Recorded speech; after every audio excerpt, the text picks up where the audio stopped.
Hello everyone, friends and veterans. आज मैं इस वीडियो को ऐसे 3 शब्दों पर आधारित बना रहा हूं जिसकी वजह से लंबे समय से जंतर मंतर पर लगभग 6 साल से एजिटेशन चल रहा है और इन्हीं शब्दों की वजह से हमारी OROP-2 का क्रियान्वयन इवन माननीय सुप्रीम कोर्ट के आदेश के बावजूद भी लटका हुआ है। और वो 3 शब्द हैं असली, वाली, OROP। इन 3 शब्दों का उपयोग जंतर मंतर पर बैठे हुए हमारे पूर्व सैनिक जो हमारे लिए लड़ाई लड़ रहे हैं अधिकतर करते हैं। इनके नायकों के मुंह से जनरली ये शब्द 6 साल से सुना जा रहा है। अब भी जब हम YouTube पर उनके भाषण सुनते हैं तो सबसे पहले प्रयोग इसी का होता है, असली, वाली, OROP, और इसी को लेकर के ये आगे चले हुए हैं। ये असली वाली OROP है क्या? सुनने में तो बड़ी मीठी लगती है, बड़ी मधुर लगती है, सुखदायक है, दिल को तसल्ली देती है। और इस असली वाली OROP के इन 3 शब्दों के उच्चारण से हम उन लोगों का समर्थन करते हैं, सहयोग करते हैं, उनके पीछे खड़ा रहते हैं जो इनको आगे लेकर के नेतृत्व कर रहे हैं। इस असली वाली OROP के बारे में आज तक इसका उपयोग करने वाले नायकों ने यह नहीं बताया कि असली वाली OROP है क्या। ना तो इसका कोई प्रारूप है, ना कोई इसके फैक्ट्स हैं, ना कोई डिटेल्स हैं, ना कोई ऐसा सरकारी परिपत्र है जिसमें असली वाली OROP का वर्णन किया गया हो या कोई विवरण दिया गया हो। इवन जो असली वाली OROP है, सुप्रीम कोर्ट में भी ऐसा कुछ नहीं बताया कि ये हमारी ये असली वाली OROP है, और न ही होशियारी कमेटी में इसका कोई जिक्र है, और न ही पार्लियामेंट में जो OROP का अनुमोदन हुआ था उसमें भी ऐसी कोई बात थी। बस शब्द यूज किया जाता है, असली वाली OROP। मैं थोड़ा सा चाहूँगा, हम गलत हो सकते हैं लेकिन अपना प्रकाश डालना चाहूँगा कि असली वाली OROP क्या होनी चाहिए। हमारी आर्मी, नेवी और एयरफोर्स के जो पे स्केल्स हैं ऑफिसर्स को छोड़कर, क्योंकि ऑफिसर्स का टाइम स्केल प्रमोशन होता है, उनका इंक्रीमेंट कभी बंद नहीं होता, लगातार उनके वेतन वृद्धि होती रहती है और उनका कैलकुलेशन आराम से हो सकता है, लगभग उनका सिविलियन पैटर्न बन जाता है। लेकिन ऑफिसर से नीचे वालों के जो पे स्केल्स हैं वो इस प्रकार हैं, एक ऐसा महासागर है कि उनका अध्ययन करना, उनका विश्लेषण करना, उनको लागू करना बहुत टेढ़ी खीर है।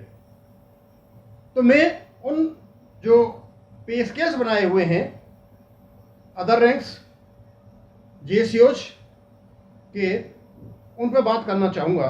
तो वहाँ जब अध्ययन करोगे तो हमें 2 प्रकार की चीज़ें मिलती हैं।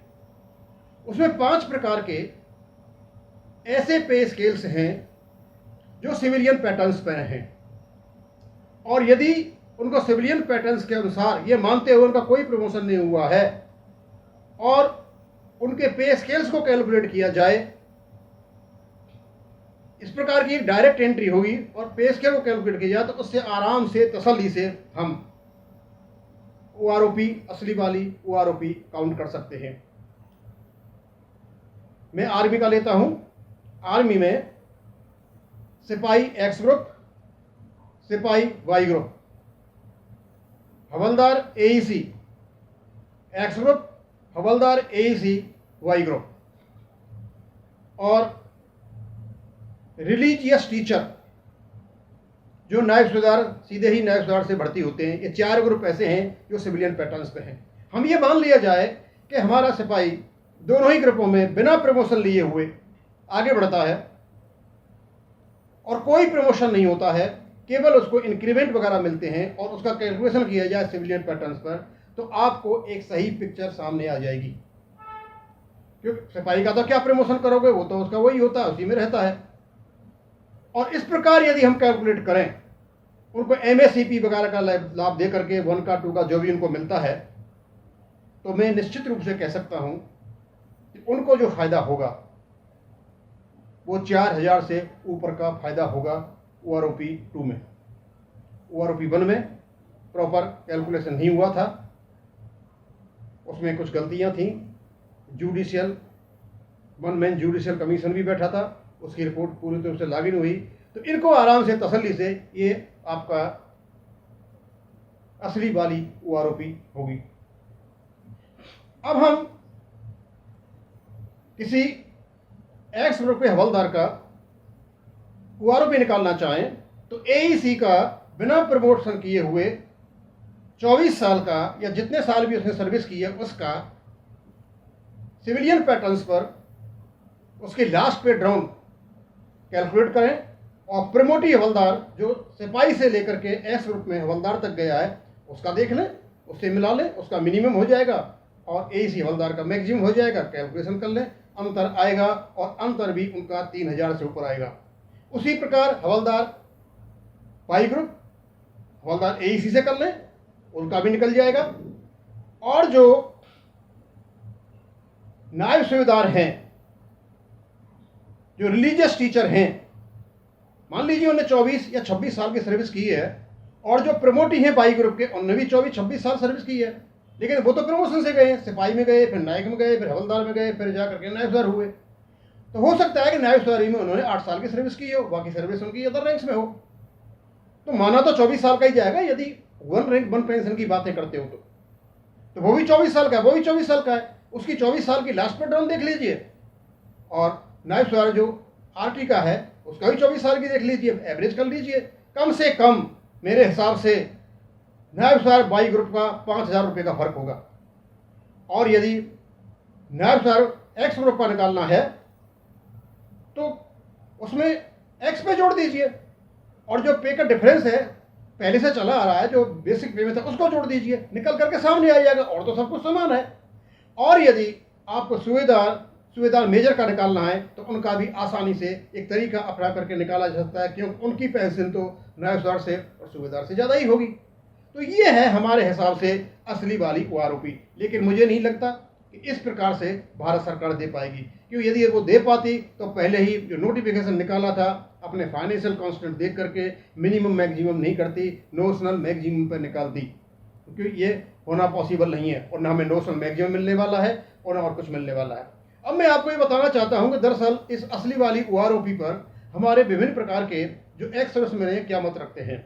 एक पहला मत तो ये है कि असली वाली OROP एक नरेटिव है। इस नरेटिव से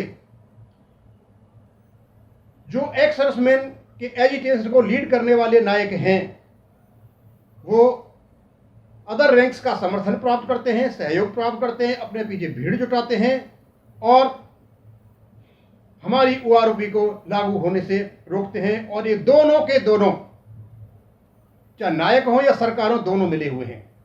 लगता तो ऐसा ही है, क्योंकि जब सुप्रीम कोर्ट का आदेश आया, सुप्रीम कोर्ट ने जब क्लियर कर दिया कि नोटिफिकेशन वैलिड है और उसमें लागू नहीं हुआ, और इसके बावजूद भी जब कहा गया पिटीशनर से कि आप कोर्ट में नहीं जाना, रिव्यू नहीं डालना, और ऐसा लगा उन्हें मान लिया है, लेकिन चुपचाप से 2 दिन पहले रिव्यू पिटीशन डाल दिया गया और OROP के इम्प्लीमेंटेशन को रोक दिया गया। भारत सरकार ने भी लागू नहीं किया। उसके बाद भारत सरकार भी सुप्रीम कोर्ट पहुंच गई 90 दिन के लिए। यानी दोनों का, पिटीशनर्स का, भारत सरकार का, सुप्रीम कोर्ट में पुनः पहुंचना इस बात की ओर इशारा करता है कि भारत सरकार और पिटीशनर्स दोनों मिले हुए हैं, जिससे हमें OROP का फायदा नहीं हो जाए। रीजन्स वो जाने ये क्या कारण है। एक मत ऐसा भी है, और बहुत बड़ा मत है ऐसा, कि जंतर मंतर पर बैठे हुए जो एक्स सर्विसमैन हैं वो इस 3 शब्दों को, असली वाली OROP को, सिर्फ और सिर्फ इसलिए उपयोग करते हैं कि वो हमें गुमराह कर सकें, हमारा सहयोग प्राप्त कर सकें, हमारा समर्थन ले सकें, हम उनके पीछे भी चलते रहें। और ये लोग जंतर मंतर पर अपने प्लेटफॉर्म को राजनीतिक पार्टियों के लिए उपलब्ध कराते हैं, और ये राजनीतिक पार्टियों के रैलियों में भी जाकर के भाषणबाजी करते हैं। इससे साफ जाहिर होता है कि सिर्फ और सिर्फ ये असली वाली OROP का नाम लेकर के हमारा समर्थन प्राप्त करके गुमराह किया जा रहा है, और हमारी OROP को लागू नहीं होने दे रहे हैं। और इसके पीछे एक ही कारण है, इस प्रकार ही इसको रोका जा सकता है। और ये रोकते चले आ रहे हैं और ये दिखाना चाहते हैं कि सारे के सारे एक्स-सर्विसमैन हमारे साथ हैं और आपका सहयोग करेंगे। ऐसा नहीं है। एक्स-सर्विसमैन अराजनैतिक हैं, अनुशासित हैं। ये उसी सरकार के साथ हैं जो सरकार वर्तमान में है, चाहे वो यूपीए की हो, चाहे वो एनडीए की हो। हम किसी के साथ नहीं है। हो सकता है दिल से कोई किसी के साथ रहे, लेकिन खुले में हम किसी के साथ भी नहीं है। हम अपने स्वयं सोचते हैं और स्वयं अपना काम करते हैं। तो ये दो प्रकार के मत जो मैंने आपको बताए, ये इस प्रकार के हैं।